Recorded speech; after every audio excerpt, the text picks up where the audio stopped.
Kumusta? How are you? This is my third video about this other greeting, Kumusta ka? What's new in this video? You will find out how I'm going to use the pronouns with Kumusta and the different kinds of greeting or asking Kumusta with different kinds of people that you're speaking with. So let's do this. Pagbati, greeting. This time with Kumusta. Kumusta is what we use to ask about updates on what's going on in general. Okay, so if you say Kumusta, okay, with or without the pronoun to refer to the person you're speaking with, then ask generally about his condition, his welfare, or what's going on with his life or what's new. When you say Kumusta ka, okay, let me pronounce it for you again. Kumusta ka? Kumusta ka? Now, with the pronoun ka, then you are referring to the listener or to the person you are speaking with, the same level as you, the same age, casual, and familiar. Also, there's only one person that you are speaking with. There's only one listener. So, ka is you, singular, and for the same level, casual and familiar. Okay, so, kumusta ka? Now, from asking how one person you're speaking with, how he is or how she is by asking kumusta ka, you can ask a group or many listeners or many people that you are addressing, okay, by changing the pronoun and asking kumusta kayo. So, kayo, the pronoun kayo, is the plural form of the pronoun ka. So, earlier from kumusta ka, kumusta kayo is addressing more listeners, or that means you're talking to a lot more people, maybe a group, or an audience that you are addressing. So, kumusta kayo? Now, using po with kayo changes the level and the context. So this time, kumusta po kayo? Kumusta po kayo? Two things. Number one, the po in this expression, okay, is used to show respect and formality. Okay? So, kumusta po kayo? The po here shows respect and formality. So, you ask how someone is doing, but this someone, again, I said one, okay? This someone is of higher position than you, older than you, maybe the president of the company, the manager of the company, the parents of your friends, maybe your aunts and uncles, maybe the older relatives of your friends when you are introduced. Oh, or the parents of your girlfriend or the parents of your boyfriend. So when you're introduced to them, that's the best impression you can have. You say, kumusta po kayo? All right, so this time, okay, I will have to distinguish the use of kayo. Earlier I said ka is singular, kayo is the plural of ka. Now, with po paired with kayo, then you could use the kayo to refer to one person, together with po to be formal, polite, and respectful. And you can also use it to address people, so more than one, who are older than you, and you need to be formal and respectful. Okay, so kumusta po kayo? Kumusta po kayo could be used to address one person, okay, or many people, okay, that are older than you or has a higher rank than you. Another point I'd like to emphasize is po is used with kayo.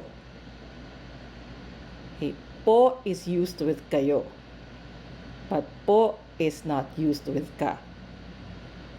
I'll repeat that. Po is correctly used with kayo for formality and respect, but since ka is used for casual or same level, po is not used with ka. Let's move on to the next one. So you have you learn how to ask kumusta, kumusta ka, kumusta kayo, kumusta po kayo. Now, if you were the one asked that question, how are you going to respond? So the most casual of them all is mabuti. So it's like if the question is kumusta or kumusta ka, then your answer is mabuti. Again, casual, same level, familiar. Okay, another option for response is mabuti naman. Okay, mabuti naman. The absence again of po here, but we added the expression naman. Okay, in this expression mabuti naman, the naman is a concrete example of Filipino nuance. In this sense, naman placed after mabuti is emphasizing the answer mabuti. Okay, so in this response mabuti naman, the naman is used to emphasize mabuti. Okay, so mabuti naman. Okay, mabuti naman. So then it still means good. The next one, here now, is the po. So this is your response to someone who asks you kumusta or kumusta ka, but that someone who asks you is older than you. Okay, older than you. Someone who has a higher position or rank in the organization or in the school. Okay, so you answer mabuti po. Mabuti po. So you can also pair it with naman. Again, the naman here is emphasizing the answer mabuti, and then for respect and formality, we added the po. So you say mabuti naman po. Mabuti naman po. Moving on. Now, since someone asked you kumusta, okay, you answered mabuti. Okay? Or you answered mabuti naman. Okay? Again, kumusta or kumusta ka, casual, same level. So the person who asked you that, you responded to that person, same age, okay, same level, casual, and familiar. So you answered mabuti. So to reciprocate it, you ask ikaw. Okay, so you answer mabuti ikaw. Okay, so after answering ikaw, you can add, to reciprocate, asking about your condition or your welfare or your well-being rather, Then you add ikaw to the answer mabuti or mabuti naman. So ikaw is where the pronoun ka comes from. Okay? So I should say ka is a derivative of the pronoun ikaw. Now it also means you, and ikaw is what we use to ask or to mean and you or how about you. So instead of repeating kumusta or kumusta ka to the person who asked you that first, you say ikaw. Again, same level. If the person, okay, who asked about your well-being or your how you're doing, okay, is older than you, okay, you don't use ikaw.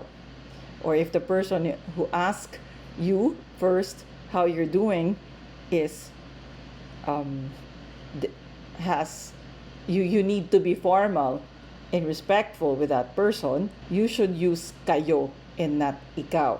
Okay? So instead of saying ikaw, okay, you say kayo to mean how about you and you. Okay, so you can also put the po with kayo. So you say kayo po.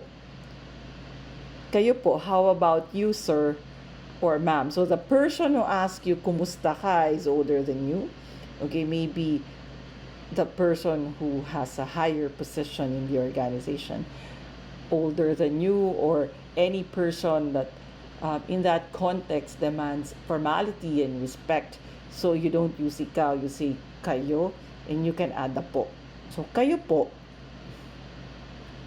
So instead of using kumusta po kayo again, or asking kumusta po kayo again, you can then ask instead kayo po. Kayo po. Okay, so this last slide summarizes, okay, the different ways to ask how are you, depending on the context or the usage or the situation. So you say kumusta, kumusta ka, kumusta kayo, kumusta po kayo. The response also varies depending on the person you are speaking with or who asked it first. No?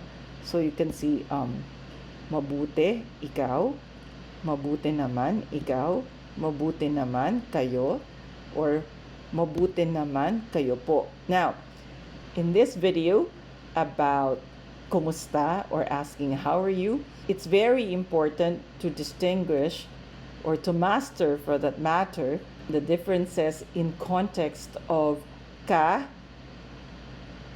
kayo, and ikaw.